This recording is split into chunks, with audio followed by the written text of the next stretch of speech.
Primeiro livro dos Macabeus, capítulo 3.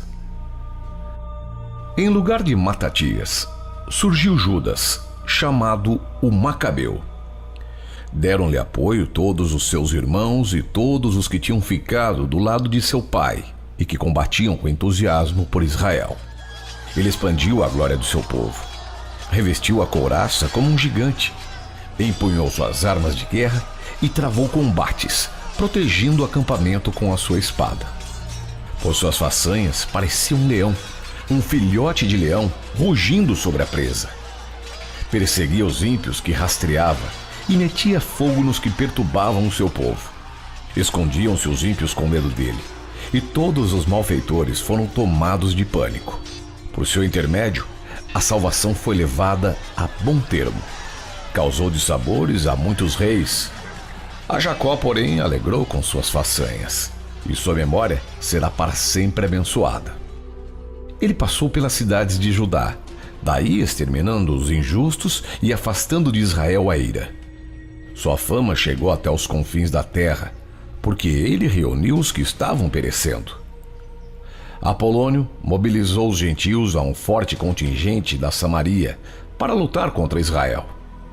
Informado disso, Judas saiu ao seu encontro, derrotou-o e o matou. Muitos caíram feridos, e os sobreviventes fugiram. Apoderando-se dos seus despojos, Judas ficou com a espada de Apolônio, e daí em diante passou a lutar sempre com ela.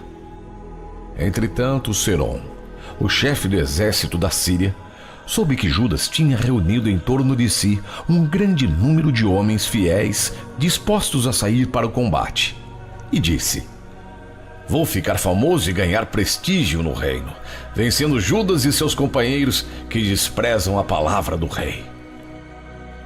Veio, pois, e com ele subiu um exército poderoso de ímpios para ajudá-lo a tirar desforra dos filhos de Israel. Ele avançou até a subida de Bet-Horon, onde Judas foi enfrentá-lo com pouca gente. À vista da multidão que vinha contra eles, disseram os homens de Judas: "Como poderemos nós, tão poucos, lutar contra tamanha e tão aguerrida multidão? Ainda mais que estamos hoje extenuados e em jejum." E Judas respondeu: "Não é difícil que muitos caiam nas mãos de poucos, pois não faz diferença para o céu salvar com poucos ou salvar com muitos, pois a vitória na guerra não depende do tamanho do exército, mas da força que vem do céu. Eles vêm contra nós transbordando de insolência e impiedade para exterminar a nós, nossas mulheres e nossos filhos, e levar tudo o que temos. Nós, porém, lutamos para defender nossas vidas e nossas leis. O próprio Senhor os esmagará diante de nós. Não tenhais medo deles." E tendo terminado de falar, Judas atirou-se de improviso contra os inimigos, e Serom e seu exército foram esmagados. Os homens de Judas os perseguiram pela descida de Bet-Horon até a planície. Cerca de 800 inimigos pereceram. Os sobreviventes escaparam para a terra dos filisteus.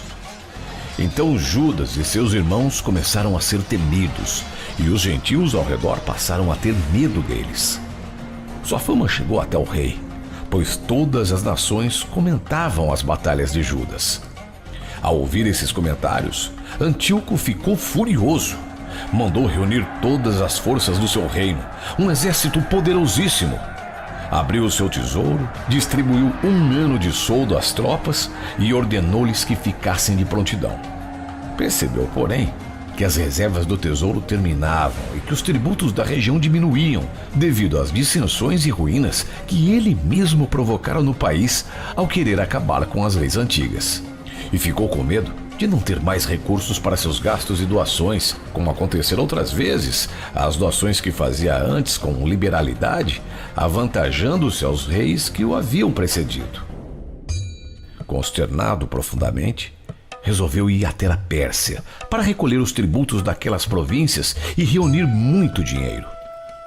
Antes, porém, deixou Lísias, membro distinto da família real, à frente dos negócios do rei, desde o rio Eufrates até a fronteira com o Egito.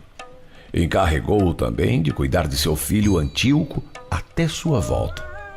Confiou-lhe a metade das tropas e os elefantes, e deu-lhe instruções a respeito de tudo o que havia decidido, especialmente quanto aos habitantes da Judéia e de Jerusalém. Devia mandar um exército contra eles para esmagar e destruir as forças de Israel e o que restava de Jerusalém, apagando do lugar a lembrança deles. Devia também instalar estrangeiros como colonos em todo o seu território, dividindo o país em lotes. Levando a metade de suas tropas, o rei partiu de Antioquia, sua capital, no ano 147.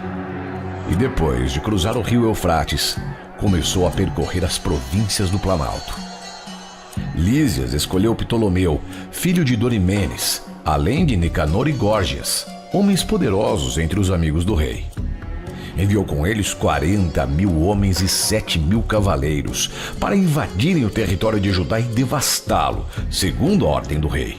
Puseram-se, pois, em marcha com todo esse exército e, aproximando-se, acamparam perto de Emaús, na planície. Quando os comerciantes da região souberam da notícia, muniram-se de ouro e prata em grande quantidade, além de correntes, e vieram para o acampamento a fim de comprar os filhos de Israel como escravos. Ao exército de Górgias haviam se juntado tropas provindas da Síria e da região dos estrangeiros. Judas e seus irmãos perceberam que a situação se agravava. Exércitos estrangeiros acampavam em seu território, e as ordens do rei eram para que se destruísse e se exterminasse totalmente o povo. Disseram uns aos outros: ergamos de sua ruína o nosso povo e combatamos por ele e por nosso santuário.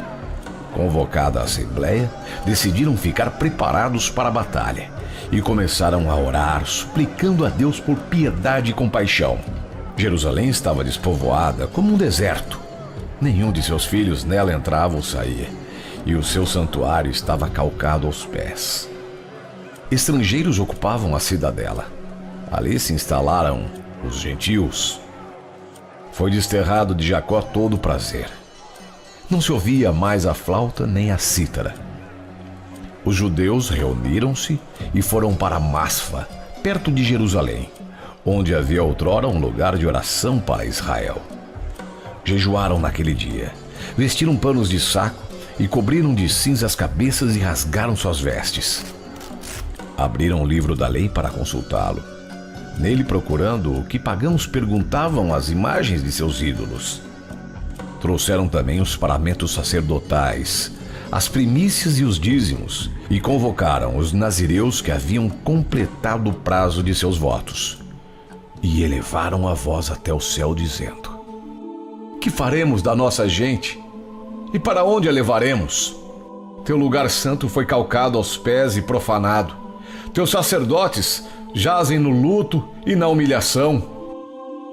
Vê as nações coligadas contra nós para fazer-nos desaparecer. Tu bem sabes o que elas planejam contra nós. Como poderemos resistir contra elas se não vieres em nossa ajuda? Em seguida, fizeram ressoar as trombetas e levantaram um grande clamor. Então Judas designou os chefes do povo, os comandantes de 1.000, de 100, de 50 e de 10, e disse aos que estavam construindo suas casas, os que tinham casado recentemente ou haviam plantado vinhas, e aos que estavam com medo, que voltassem para casa, segundo o que permite a lei. Feito isto, levantaram o acampamento e se posicionaram ao sul de Emaús. E Judas disse: preparai-vos e sede corajosos. Estais prontos amanhã de manhã para lutar contra essas nações que se reuniram contra nós para nos destruir, a nós e ao nosso lugar santo. É melhor para nós morrer na guerra do que ficar olhando a desgraça do nosso povo e do nosso santuário. Como for a vontade divina no céu, assim será.